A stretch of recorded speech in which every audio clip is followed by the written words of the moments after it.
By the end of February, every family along the Pembina Draw had counted their dead. 12 neighbors, caught between doorways in the whiteout of the 11th, had frozen within 60 yards of their own thresholds, some closer. The Halversons found their eldest boy 19 paces from the barn door, one glove off, still reaching. Marta Velen lost no one. She had not so much as stepped into weather. The town had laughed at her all autumn for it, for the trench she dug between her cabin and her barn, roofed over with sod and scrap, and buried like something ashamed of daylight. The widow's burrow, they called it, digging her own grave early and horizontally. Months earlier, no one believed a covered ditch was worth a season's labor. She had believed it for one reason. She had watched a man die walking a distance he could see across. Marta was 31, and she had come to the draw with a husband and left the first winter with a grave. Anders had gone out in a March storm to loose the stock and never came back to the door. They found him the next morning against the south fence, 40 feet off his line, sitting almost peacefully, as though he had decided to rest. The wind had taken his direction the way water takes a footprint. She kept his surveying compass in her apron pocket after that. Brass, dented, the needle still true. It was the only thing of his she carried against her body, and she took it out more than she admitted, thumbing the case shut and open, shut and open. The bank in Fembrook held her note.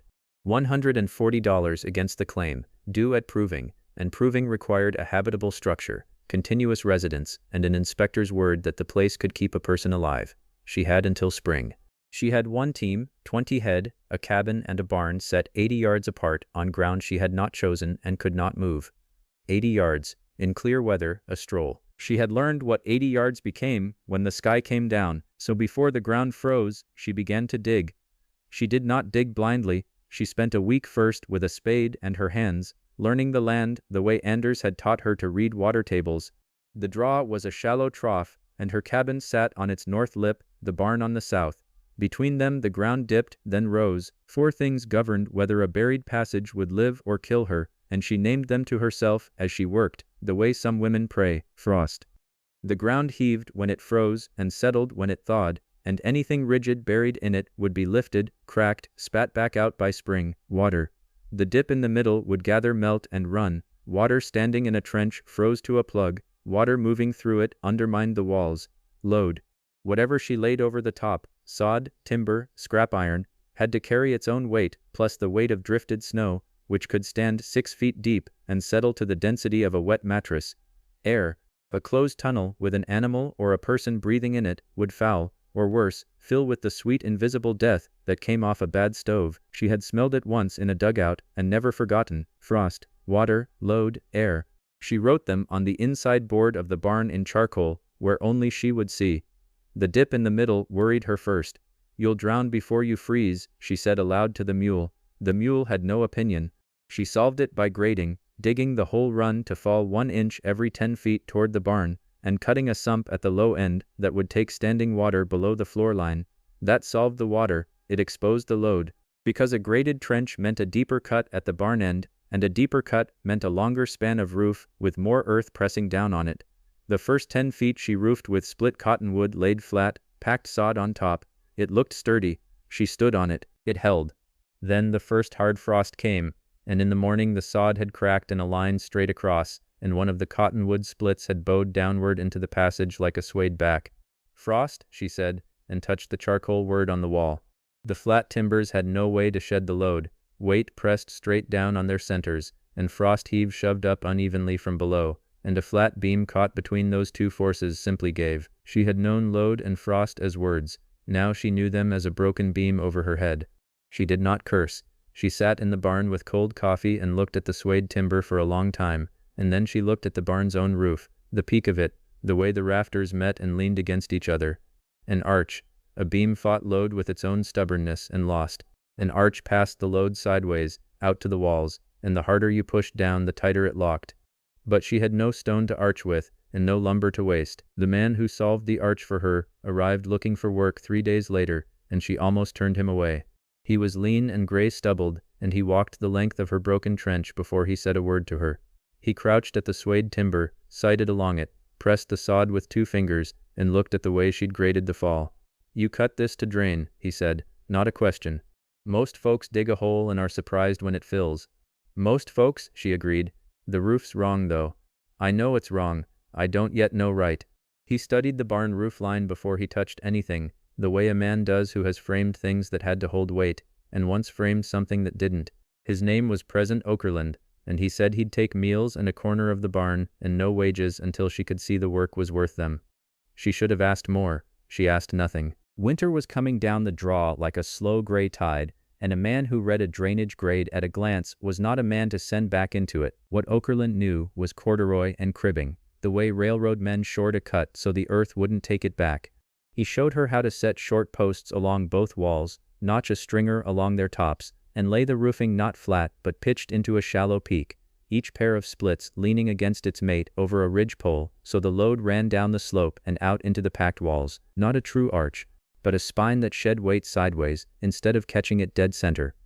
Frost still lifts it, she said. Frost lifts everything, he said, so you don't fight the lift, you let the whole thing ride up and down together.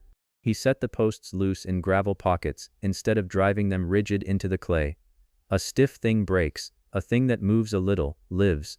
She turned that over. It sounded like a sentence about more than posts. They rebuilt the first 10 feet in 2 days. It rode the next frost without a crack, the whole ribbed run lifting an inch and settling back, whole, load handled, frost handled. The fix held, for now. Word of Okerlund reached town before the roof did. The threat had started as paper, a line in the Fembrook Bank's ledger, a date, a sum. But in December the paper grew a face. A land agent named Curran rode out, a soft-handed man with a leather folio, and stood at the mouth of her half-buried trench with his gloves on. Improvements have to be habitable and conventional, Mrs. Velen, he said. The inspector reads by the book. A book doesn't have a page for, he gestured at the sod mound, whatever this is. A burrow doesn't prove a claim, a house proves a claim. The cabin proves the claim, this keeps me alive to live in it. The inspector may not agree the outlay was sound. Unsound improvements can be read as an unstable claim. He smiled without warmth. Buyers prefer a clean proving. I represent a buyer. So that was the shape of it now, not a debt. A judgment, waiting to be written, with a man behind it who wanted her to fail the writing. She said only, come back in spring and read what's standing. He looked at her the way the town did. But he wrote something in the folio before he wrote off, and she did not like that he wrote it. The draw had its skeptics closer to home too, and they came free of charge. Halvor Reint, who farmed the quarter east, leaned on her gate one gray afternoon and watched Okerlund carry sod. A tunnel, he said, tasting the word. Between your two buildings, 80 yards. He shook his head. My grandfather crossed the whole of Telemark on foot in winter. A man walks where he needs to go. A man walks until he can't see, Marta said. You'll waste your team hauling dirt and prove nothing but that a widow's got odd notions. He said it not cruelly. That was almost worse. Nail a rope, cabin to barn. That's what everyone does. Costs nothing. A rope you have to find with your hands, she said. In a whiteout you can't find your hands. He laughed and walked off, and she heard him tell it that evening at the store, and by Sunday half the draw had a name for her work. She wrote a fifth word on the barn board that night, small, beneath the others, everyone. As in everyone does it that way. As in the thing that had killed Anders was a habit, not a storm. By January the run was finished, 80 yards of ribbed, graded, gravel-footed passage, sod-roofed, tall enough to walk stooped, with the sump cutting the meltwater away, and a plank floor she could sweep, which left air. A closed passage that long, with a lantern to see by, and her own breath, and sometimes the mule led through it, went stale within minutes. Twice she came out light-headed, and did not tell Okerlund. The third time he was waiting at the barn end and saw her face. You need it to breathe, he said. They cut 3 shafts through the roof at intervals, short chimneys of nailed board packed round with sod, each capped with a slanted hood so snow drifted over without sealing them. Cold air fell in the low shaft, ran the length, and rose out the high one at the barn end. She could feel the current with a wet finger. The lantern flame leaned toward the barn, steady and clear, air-handled. Frost, water, load, air, all 4 named on the wall, all 4 answered. She tested it small before she trusted it large. A day of blowing snow, not a true storm. She walked the passage to the barn, milked, forked hay, and walked back, and never touched weather. The neighbors could not have found their gate. It worked. It had not yet met a real storm. She learned Okerlund's story in a single evening, and only because a shaft hood blew loose in a night wind and he went up to fix it in the dark, one-handed, favoring a leg she'd never asked about. He came down white and quiet and finally told it plain. He'd been a bridge framer on the Northern Line, a trestle he'd shored in a hurry, against his own judgment, because the foreman pushed the schedule, had let go under a work crew during a thaw. Frost had heaved the footings all winter, the spring melt did the rest. Water and frost, the two forces he now respected more than any man alive. 4 men went down with the timbers. One was his brother. "I built it stiff because stiff was fast," he said. "Stiff breaks." That was all. He did not weep and she did not comfort him, which he seemed to prefer. But she understood then why he'd set her posts loose in their gravel, why he read every grade she cut, why he'd walked her whole trench before he'd shake her hand. He was not looking for work. He was looking for something to build right, to set against the thing he'd built wrong. He never spoke of it again, but he checked the shaft hoods every morning after, without being asked, for the rest of the winter. The buyer's man came back the second week of February, and the threat had changed its shape a final time. Curran did not ride alone. He brought the territorial inspector early, weeks before proving, on a pretext of a preliminary look, and Marta understood at once it was no pretext. If the inspector saw the burrow and frowned before the ground had tested it, that frown would go in the book, and the book would be read in spring, and Curran's buyer would have his clean failure. "The sky's turning," Okerlund said that morning, low, watching the north. The clouds had gone the color of an old bruise, and the air had the flat dead stillness that Anders had taught her to fear. "That's not a snow, that's the other thing." The inspector, a tired, careful man named Pell, was still writing in his book at her table, gloves off, when the first wind hit the cabin like a shoulder against the door. Within an hour there was no draw, no barn, no gate, no world past the glass, only white, moving sideways, roaring, a whiteout. The kind that had walked Anders 40 feet off a straight line and let him sit down to die within sight of home. The stock, 20 head in a team, in a barn 80 yards into that. Pell looked at the door and his careful face broke. "You can't reach them. Nobody could reach them in that." "I can reach them," Marta said, and lifted the lantern. She went into the passage. It was black and it was loud above her, the wind screaming across the shaft hoods, snow hissing against the sod, but the floor was dry, and the flame leaned steady toward the barn, and the walls did not move. She walked 80 yards through the heart of a storm that was killing men that hour, and she was never once lost, and she never once touched the wind. She milked nothing. She loosed the stock into the deep bay, broke the ice on the trough, forked down hay, and turned back. Pell had followed her part way in, disbelieving, and stood in the dark passage with snow melting on his collar, and no snow having touched him at all. Then the passage tested every force it had been built to fight, all at once, and one it hadn't. The storm ran 3 days. On the second night the temperature dropped so hard the sump plug froze solid, and meltwater, warmed by the animals' bodies at the barn end, began to back up along the floor. Water. Okerlund and Marta chopped the plug free by lantern, ankle deep, and recut the fall by hand in the dark. On the third day the drift over the barn end stood higher than a man, and its weight bowed the ribbed roof lower than she'd ever seen it ride. Load. But it did not crack. It leaned, and shed, and held, because it was built to move. And the wind, hunting, packed one of the shaft hoods full, and sealed it. Air. The lantern flame guttered, sank, went orange. Marta felt the old lightness climbing behind her eyes, and remembered, and dropped low where the good air ran along the floor, and sent Okerlund up the barn ladder to punch the sealed shaft clear from above, with the brass-shod butt of a pole. Frost, water, load, air, all 4, in 3 days. All 4, answered. On the third night a fist pounded the cabin door. It was Halvar Rein's boy, Sten, 14, blue to the lips and barely standing. His father had gone out at dusk to string a rope to their own barn, the rope everyone trusted, and the rope had snapped where the wind had sawed it against the doorframe, and Halvar had gone off the end of it, into the white, and not come back. The boy had followed the broken rope to nothing, and then, God knew how, kept a straight enough line downhill to fall against Marta's door. The Rient place was a quarter-mile off, into the storm that had already killed a dozen. Marta looked at the boy, and at the compass in her hand. She'd taken it out without knowing, thumbing it shut and open. Brass. The needle still true. "You can't," Pell said. "The passage ends at your barn." "It ends at my barn," she agreed. "The Rient place bears due south of the barn's south wall. Anders shot the line himself the year we came." She held up the compass. 200 paces on a bearing. "In the passage I gather my strength and I don't fight the wind till the last of it." Okerlund was already pulling on his coat. They went through the 80 yards dry and warm, and came out the barn's south door into the roar with a bearing set and a rope tied to Okerlund's waist, and paid off a coil at a time. Marta walked the compass. She did not trust her eyes. Her eyes were useless. The white had swallowed them. She trusted the needle, one hand cupped over it against the lantern, sighting, stepping, sighting. She thought of Anders, 40 feet off a line he could have walked blind if he'd had a bearing instead of a hope.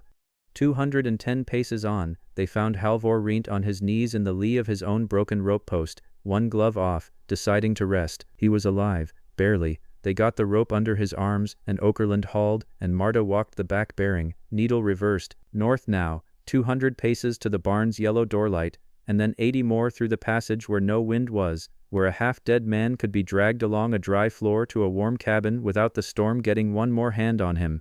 Halvor Rint woke the next morning under her blankets, his fingers saved, his son asleep against his side. He did not speak for a long while. Then he asked, lo, how they had crossed a quarter-mile in a whiteout that had killed the Halvorson boy 19 paces from his door. On a bearing, Marta said, from a barn I could reach in any weather, because I didn't have to find a rope with my hands. Rient was quiet. Then he got up, stiff, and walked the length of the passage himself, end to end, touching the ribbed roof, the shaft that dropped cold, clean air, the dry grated floor. He came back and he did not say he was sorry, because that was not a thing men on the draw said. He said, show me how the posts sit in the gravel. That was the whole of his conversion. It was enough. Pell wrote in his book a long time before he left. He did not read it aloud. But at the door he turned to Marta, and said, I have inspected 100 proving claims. I have never inspected one that took a storm off my own back for 3 days. He touched his hat. The book will read fine. Curran's buyer withdrew within the month. There was no negotiation, no scene. A claim that had carried its holder and 2 grown men and 20 head through the storm that emptied the draw did not need defending. It had defended itself. The debt proved out in spring on Pell's word, and the folio and its soft-handed agent were never seen on the draw again. By the following autumn, Marta gave Sten Rint his father's mended surveying line and a brass compass of his own, bought in Fembrook, for Anders's she kept, and would always keep, in the apron pocket against her body. The mechanism was plain enough that she explained it to anyone who came to look, and by then many came. A buried passage lives or dies by 4 things, she told them, and she said the 4 words the way she'd first written them in charcoal. Frost, so you foot it loose in gravel, and let it ride, because a stiff thing breaks and a thing that moves a little lives. Water, so you grade the fall, and cut a sump. Load, so you rib the roof to shed weight sideways, instead of catching it dead. Air, so you shaft it high and low, and let the cold current run. Answer all 4, and the storm never gets in. Miss one, and it will find the one you missed. The draw stopped calling it the widow's burrow. Within 3 winters there were 9 such passages along the Pembina, cabin to barn, and men who had laughed at the first one dug their own by lantern in the fall and were glad. They called them runs now, or Velen runs, and no one thought a thing of it. Present Okerlund stayed and framed every one of them, loose in the gravel, ribbed to shed the load. He built nothing stiff again. In years on, when Sten Rint had a claim of his own on the far side of the draw, and a wife and a first hard winter coming, he dug his passage before the ground froze, and he footed the posts loose in gravel so they could ride the frost. And when his young wife asked him where a farmer had learned such a thing, he took out his brass compass, thumbed the case shut and open, and said only, a stiff thing breaks, a thing that moves a little, lives. A widow taught me that, before I was old enough to know she was the only one on the draw who wasn't a fool,